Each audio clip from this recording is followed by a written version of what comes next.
All right. I think we've also got our experts joining us this morning. So let me also take that question to our panel. Sandip Sabharwal is with us. Sandip, good morning. HDFC Bank, we were talking about some of the key movers that we've been seeing, and this one has, of course, been constantly performing in terms of earnings, but now even on stock price and the kind of jump we've seen in the market cap, even in the last few sessions. Yeah, so I think HDFC Bank, as all of us know now, is at a level where it attracts capital flows, where because of the kind of ETF flows we are seeing, obviously it gets its fair share. Now, the key to the stock performance is when do we reach near that FI cap? Last week, there was some news flow that we could be coming near that. So I think that's also leading to some investors who would like to hold it for the long run, buy it, and try to hold it for the long run. Relative to many of the other financial stocks, HDFC Bank is at a premium to where it's always traded, but not so substantially. And we've seen a series of upgrades coming from brokerages so I think which is typically the cycle when a particular target price, which was 1350, 1400 for most brokerages, gets hit, then they typically bump it up by 15-20%. So I think that's a typical cycle which is playing out. The good part about HDFC Bank is that they've handled the NPA accretion in the overall system very well, and that's what I think is leading to the current bullishness, because they have grown faster than some of the other banks, contrary to how their earlier conventional, somewhat conservative outlook, and they've been able to control the NPAs at least till now. Now, next 2-3 quarters will get us more clarity on how the actual retail book NPA cycle is playing out. But that's the optimism which is playing out. So I would think that at current prices, stock is fairly valued. I don't think it's cheap. I don't think it's very expensive. So as long as the flows continue, it could continue to trend up.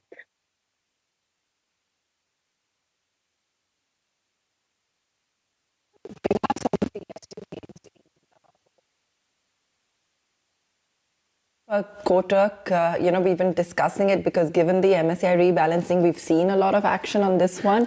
But since we are on banks, and just in terms of the tier effect, I want to also get your take on Kotak at these levels.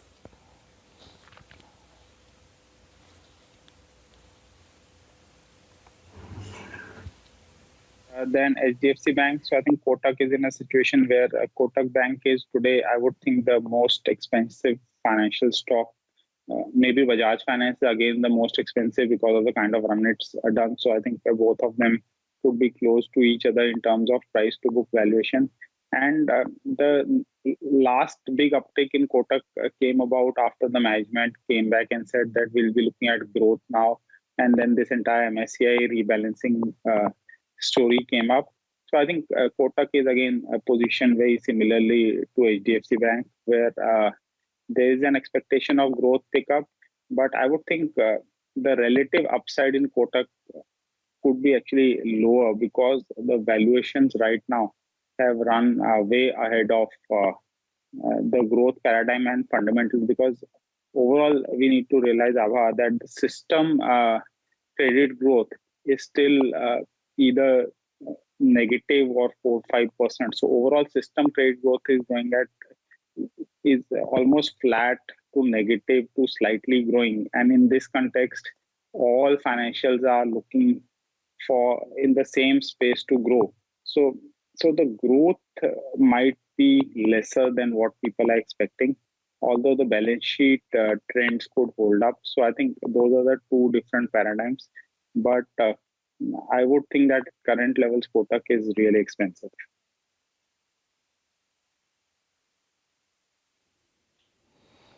If my memory serves me right, when I checked it last, Kotak was trading at a price to book of something like 5 times. That certainly makes it more expensive than the HDFC Bank. And if I give you a relative comparison of State Bank of India, and this is the SBI including subsidiaries, it's not even 2. So the gap between SBI and Kotak, I think, is an historic high. But I'm not saying anything new. That's the way markets are moving. FIs are buying, but they are buying Kotak and HDFC Bank. DIs are selling, and they're selling ICICI Bank and State Bank of India. It's all about ownership, guys. You need to, I'm just bringing this point out for our viewers that FIs are buying what they historically have bought. Blue chip private sector financials like HDFC Limited, Kotak. DIs historically in the last 2 years, they bought ICICI Bank and State Bank of India. They are getting redemptions and they're selling those stocks. It's very simple to understand that why the gap within financials actually has become so large. Sandip, there is a vibrancy in the steel market. Steel prices at a 2-year high. What is the best way to capitalize on that? Buy SAIL, which is cheap, buy Tata Steel, which is a global player, or stick to JSW, which is a pure India play with some added benefit of exports? Nikunj, this steel story, I would think the stock prices as far as Tata Steel goes, it's more or less played out because of the kind of significant rally which we've seen there. Now, JSW also has been able to capture a big part of it, but there could still be some stream left. But I think in terms of pure valuation gap, obviously SAIL stands out.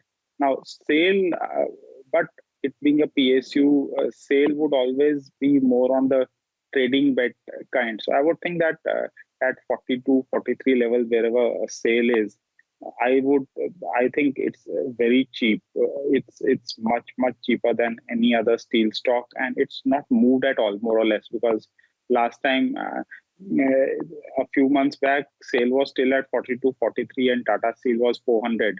Today we see Tata Steel is much higher, and SAIL is at the same level. So I think we'll see some shift in allocations for people who are playing this cycle, and for whoever is willing to take a bit of risk, SAIL should be able to give decent returns.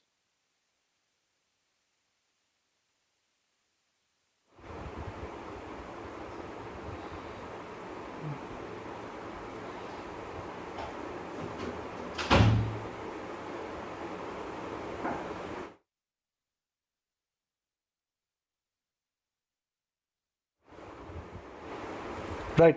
Okay. I'm just going to shift gears and talk about even the whole uptick what we've seen, Sandeep, in cyclicals, which is Siemens, L&T. Is there merit in buying some of the industrials and cyclicals with the assumption that 2021 could be a year of comeback for private sector capex, greenfield and brownfield capex will pick up?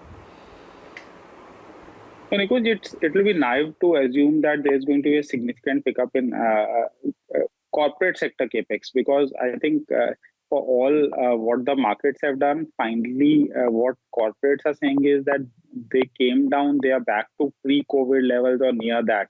So we were just about entering into a cycle end of last year where we were 6 to 12 months away from a capex revival cycle, because corporates were running out of capacity, would have run out of capacity, etc. So I don't think a significant corporate capex cycle will start, but we are actually seeing some sort of capex cycle start in some sectors and some. So I think infrastructure is one sector where there's again focus. Companies are getting orders. We are seeing a pickup in the real estate activity. So to that extent, building projects, etc., are coming up. We are seeing some capex coming up in for specific sectors like, for example, pharma sector is investing. So there are companies which benefit due to orders from pharma sector. Some steel companies could start investing because they are generating cash flow. So I think it's going to be sporadic. It's not going to be a straight away improvement. But then companies like L&T are actually gaining market share because of their strong balance sheet. So I would think that despite the move which we've seen in L&T this month, where it's up, I think 15-17%, it's still very cheap relative to the overall markets. I would think that L&T specifically should be able to do well. There are some smaller companies which will also do well, but in the large cap space, L&T is still cheap. I think it either on correction or even from current levels over the next 1 year, L&T should be able to give good returns. Okay. PSU stocks in focus, as was the case day before as well, when the rest of the market was getting cracked and PSUs as a pack were holding up. It's the sixth PSU in recent times which got announced, and NTPC declared a buyback yesterday. It's a hefty 29% premium to its current market price. 115 levels is where the buyback has gotten announced. HPCL, Engineers India, RITES, NMDC have been the more recent ones. Sandip, I know you're not a fan of PSUs, but perhaps merits a relook at least, given the spree of buybacks being announced? That the buyback actually doesn't impact the stock price as much as what people would think, because the buybacks are not happening because these companies think their stocks are cheap. The buybacks are happening because the government wants money, and instead of dividend, this buyback thing is coming up where excess cash is being returned. So I think it could create some uptake, but for a sustainable uptake, you need very different things. You need a change in the corporate governance of structure. You need a change in the entire growth paradigm, etc., which is tough. I don't think there have been any indications of that at all. And look, people have started looking at PSUs, frankly, because everything else has moved up. So now people want to look at value, and this is where people see value, and that value might be a value trap.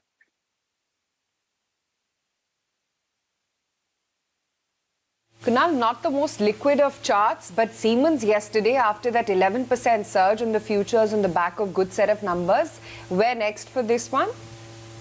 It came as a surprise, Aisha, because in the last 3-4 days before yesterday's price action for Siemens, the stock was very muted in price action. Now, generally on the back of some, results or expectations of that, there is always some, degree of anticipation. So the volumes, they tend to be much more higher, or, the activity seems to be much more buoyant, irrespective of whichever direction, the market participants are expecting the results or post results, the stock could head towards. But, the activity was very muted, and the stock was going through a downward drift. It was at, I think, 1300 or sub 1300 levels just a couple of days prior to the result as well.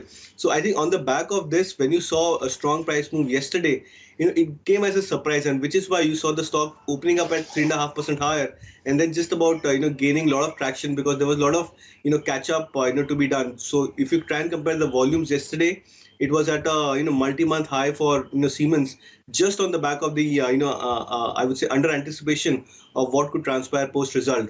Now from a near-term perspective, because of the typical low beta nature of the stock, its tendency to go into short bursts of uptrend and more prolonged bursts of periods of consolidation. I would expect that the follow-through price action for Siemens could be a bit muted. So you may probably see the stock going up a couple of percentage points higher, but the chances of consolidation from here on is far more higher. So I think it could probably be more of a trading bet for someone who's bought Siemens, say for example yesterday in the opening hours, and then I think today could be a good day, or today tomorrow could be a good day where you can look to book out part profits if you get another 2 or 3%, because I believe that chances are that the stock may go through a short-term formation, top formation, and then go through a consolidation process.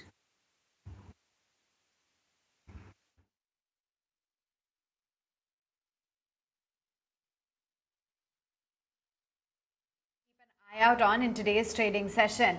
Well, watch out for Tube Investments, as the board of CG Power has allotted 64.2 crore shares for a total consideration of 550 crores and warrants as well for 37.5 crores, and they've now acquired controlling interest holding a 50.6% of the issue subscribed and paid up equity share capital of CG Power, which means that CG Power has become a subsidiary of Tube Investments. Keep an eye out on M&M. They're partnering with TVS Automobile Solutions for integrating Mahindra First Choice Service in the share swap transaction. M&M is going to secure a stake in TVS Automobile Solutions. NTPC has approved a buyback of 19.8 crore shares worth 2,275 crores at a price of 115 rupees per share. CLSA has maintained a buy rating with a target price at 140, saying that the solarization of NTPC will accelerate, and it now has a competitive business model as well as the best balance sheet.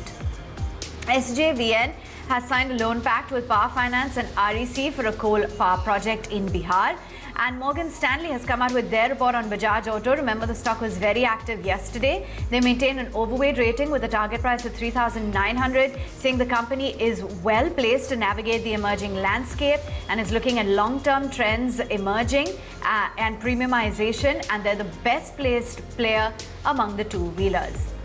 There you have it. Those are some of your top 5 stocks. Let's get a move on and focus in on the MSCI India changes as well. They're going to come into effect from today, and Citi report talks about the kind of flow trends we could see. Vivek, my colleague, joins in with a snapshot. Vivek?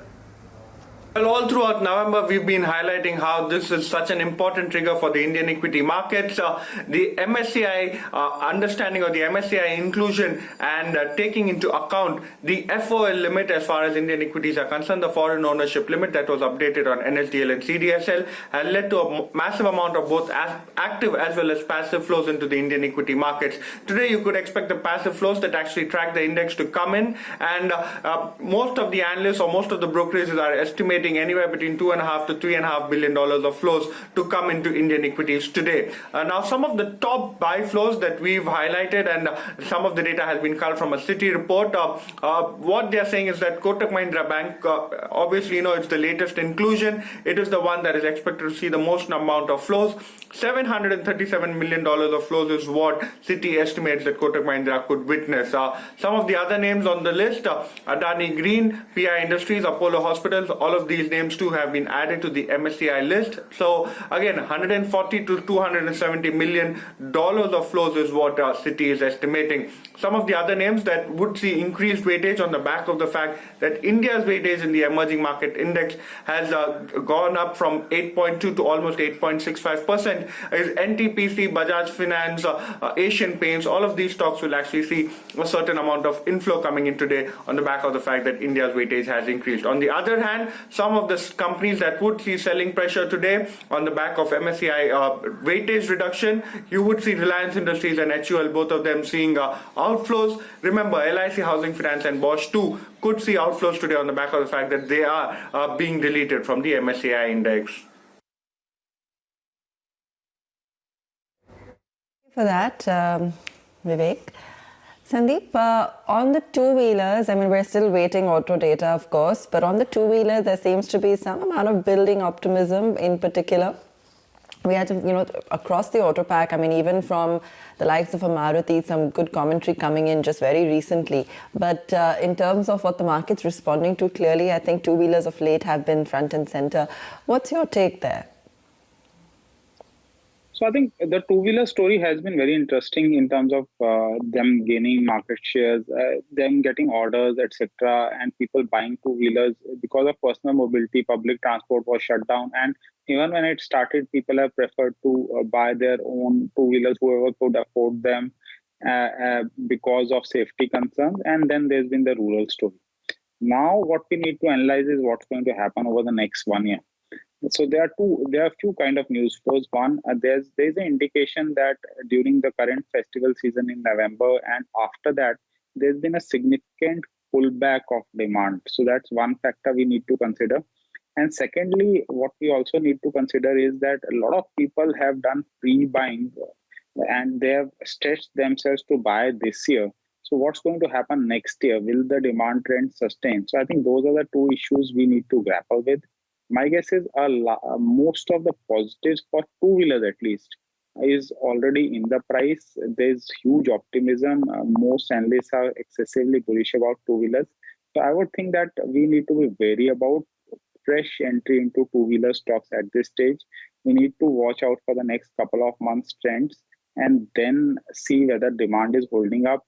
Whatever on-ground reports, etc., I am hearing that there is a slowdown in domestic demand, although companies focused on export, they are still doing well. So export demand is holding up. So to that extent, Bajaj Auto, with nearly half of its production going to exports, could outperform.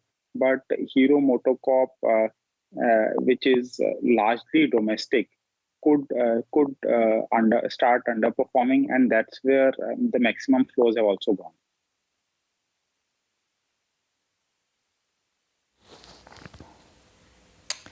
Interesting. Kunal, on the charts, do you see any kind of revival for a Bajaj, given that Hero has definitely been looking like the more attractive one?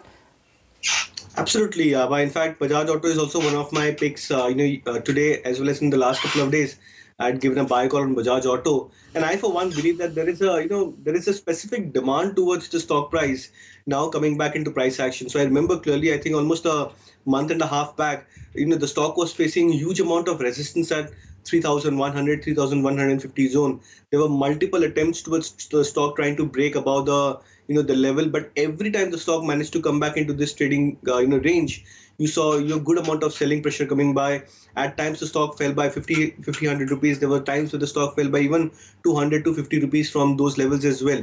Now the stock is making yet another dash back, and this time around, what's different for Bajaj Auto is the positivity in indicators. So I think in that regards, I believe with indicators on the back of the stock price, multiple attempts, and the market texture also looking extremely strong, I think there is a strong possibility that the stock can outperform and break past this 3150 mark. So I, for one, believe that there is a possibility that this sector churn where Bajaj Auto can probably outperform the other peers is something which could be a near-term trend likely for the stock as well as from the sector perspective as well.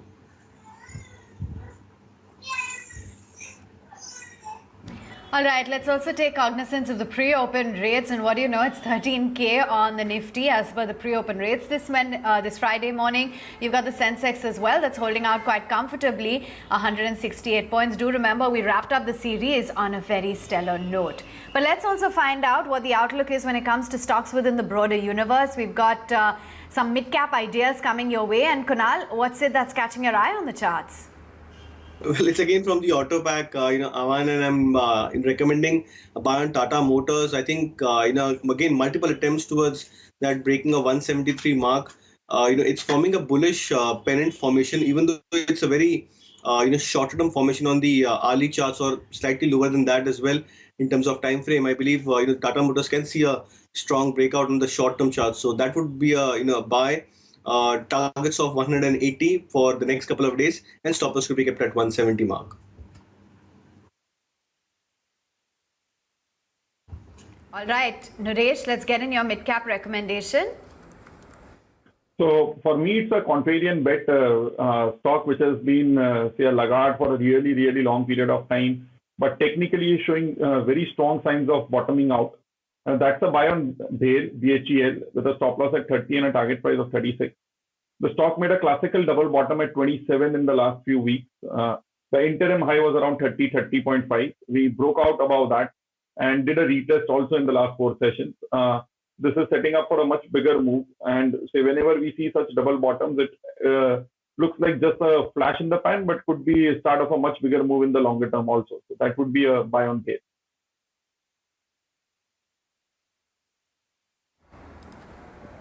Okay, let's get a move on then and focus in on a company that has been in focus. There's been a lot of news as well as activity around Tube Investments, which has acquired a majority stake in CG Power and Industrial. There have also been some fundraising activities. Let's deep dive into the company, find out what the story is behind it, the business, the earnings, the overall fundamentals. My colleague Karunya joins in to sum it all up. Karunya? It's a Murugappa Group company which essentially caters to sectors like engineering, automobiles, bicycles, even metal formed products and chains for that matter. Do remember that it's also a leading manufacturer of power transmission, precision fine blanked components and conveyor chains as well. It caters to general engineering, white goods, fine blanking industries. It's also a leading bicycle manufacturer. Of course, many of us have heard of brands like BSA, Hercules, Montra, etc. And this is the company which has been manufacturing it for decades. Now, a lot of key developments have transpired, keeping the stock in focus. Yesterday, they informed the buses about the preferential allotment, wherein they plan to allocate shares to Azim Premji Trust as well as SBI Mutual Fund to raise about 350 crore rupees. In fact, they've also made it official about the CG Power acquisition. Now, they're a majority stakeholder in the company with 50.62% stake. bulk deal that came out last evening. Small Cap World Fund has bought 23.65 lakh shares in the company at a price point of 841 rupees a piece. Another hugely positive development happening for the company. And of course, we all know it that late last month they delivered a stellar set of numbers following a very challenging quarter, especially for the entire manufacturing, automobiles, engineering space, etc. They managed to sort of outperform amid tough environment. The stock, of course, has made very solid highs. Yesterday, it hit a fresh 52-week high during the day. In the last 6 months, if you look at it, it's gained more than 150%. The stock has also drawn a fair amount of attention because of management guidance and vision that was delivered post the Q2 numbers. There's definitely a thrust on long-term value creation, capital allocation, improving profitability. They want to, in fact, deliver 14 to 15% PBT margin in the next 3-4 years. They want to keep the costs down. They want to create a permanent capital pool as well. In fact, they aim to deliver a revenue CAGR of 17% plus for the next 3 to 5 years. And given the potential for growth that they see, they're simultaneously also working to build a leadership pipeline as well to manage the growth. Sandeep, have you started raising cash in your portfolio? I mean, after a great November, are we in for a dull December? Is it time to be prepared for a turbulence and then put 10-15% capital to work at lower levels? Or you would say that it's too risky to jump right now because if you jump, you lose the momentum? No, losing momentum should never be your concern. I think the key is to make money, and if you make money, try to conserve some of it. So in our large cap portfolios, we have increased the cash now to 25% plus. And every incremental up move, let's say if the markets keep on moving up by a couple of percentage more, I would increase by 5%, continue more, because the markets will never move up in a straight line. Nikunj, if you see the chart of the market, such a straight line vertical up move, these kind of moves typically get followed by severe corrections, which could be just a correction. So it's not that it's we are saying that it's the end of the bull move, but the correction could be significant, and that gives the opportunity. Now, what I have realized over the years is that if you have some cash on the sideline, it's easier for you to reallocate into stocks which you think will move up in the next up move, rather than when you're fully invested and you need to sell something to buy something else, because then you are always uncertain what to sell.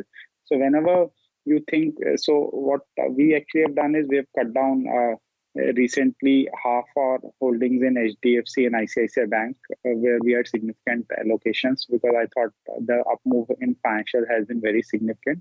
And now we'll wait it out. If the market, so we are 75% in, 25% in cash. So we are participating, but we are also in some cash. If markets move up more, we increase cash rather than reduce cash.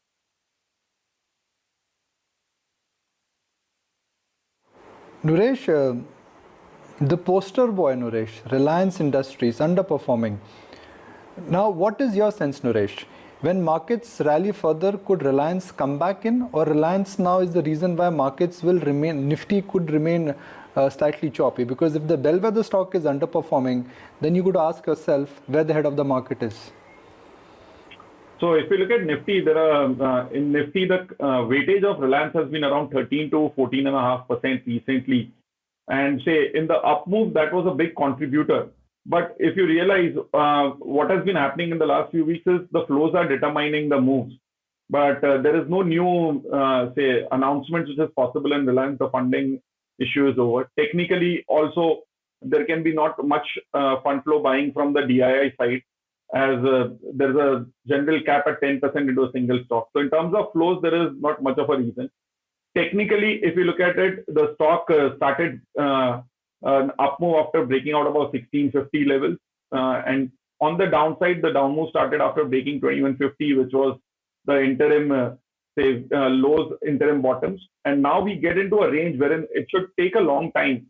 So my sense is that we would stay in a range of 1800 to 2100, 2150 for quite some time to go. So, and it's not a change in terms of the leadership of the stock. It's just that after a significant move in the last 6 to 9 months, a pending of 1 to 3 months into a sideways zone is acceptable in a longer term trend. So for now, Reliance is where the leadership has gone for the short term.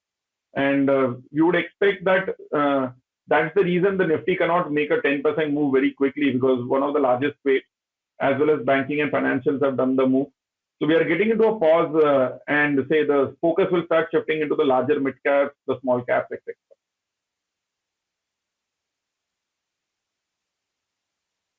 Okay. Kunal, let's talk about insurance. Last week you had buy calls on insurance, Kunal.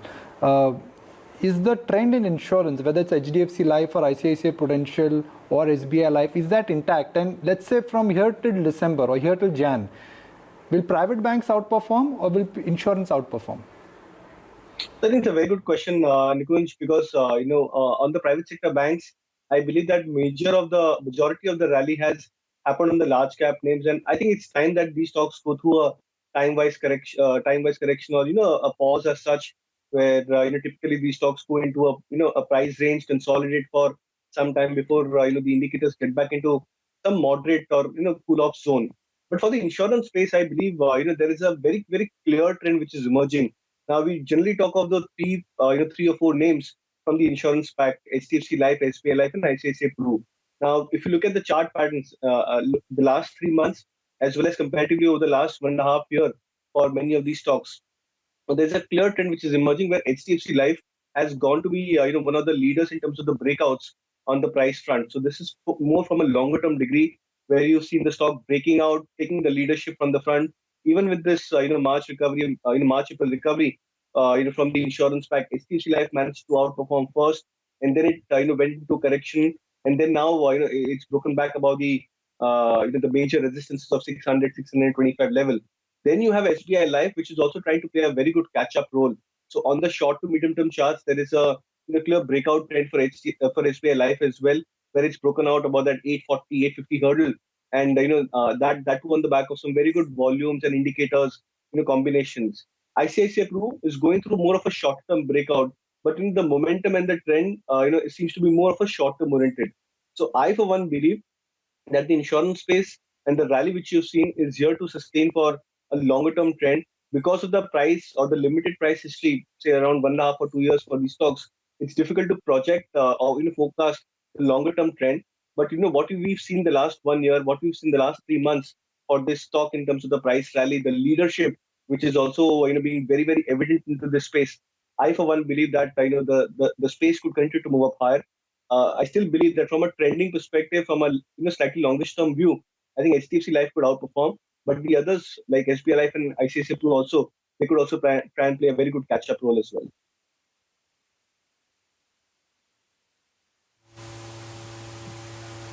Okay, getting set then for the market open. Just 2.5 minutes left to go before we kickstart the trade for today. Kickstarting and leaving behind us a historic November series, starting off with a clean slate.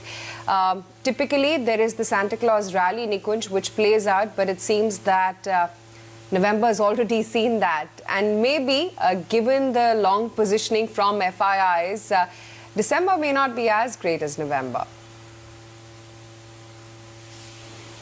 Santa's come early. Santa's come this time on Diwali, Aisha. Let me put it this way. Maybe Santa's been the Diwali gift this year. But Aisha, just to mark one important aspect out here is that, look, the activity is going to remain dull. It's Thanksgiving and Monday, Indian markets are shut. So even though it's the day one of series, remember global investors, Thanksgiving mode, and then we come back, actually we go today, we come back on Tuesday. So I don't expect too much of churn or activity, at least on the FI front. So that is something which should be for consideration for a day trader, not for institutional investors or for positional traders, but just a point I thought I would like to bring out. The call you would ask yourself for the month of December is the following. And I think that call really would be centered around the fact that what will happen to DI selling. More importantly than FI buying, Aisha, it is the DI selling which I think is important, because if they continue to sell, then obviously this market is not going to be a free-flying market. Then how much of the MSCI rejig is already there? Markets have already got $7-8 billion in the month of November, and MSCI rejig would invite $8 billion. So has large part of the adjustment already over. And if this flow has come irrespective of the MSCI rebalancing, then December is going to be a good one. So since everything is centered around flows, I think flows would be crucial. November was a news-heavy month. Earnings, US presidential election, vaccine news.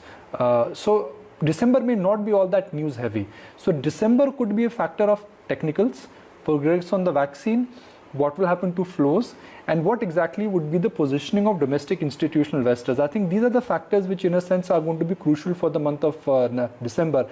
Unlike November, where we had a lot of news which markets were preparing themselves for. All right, first rates, it's a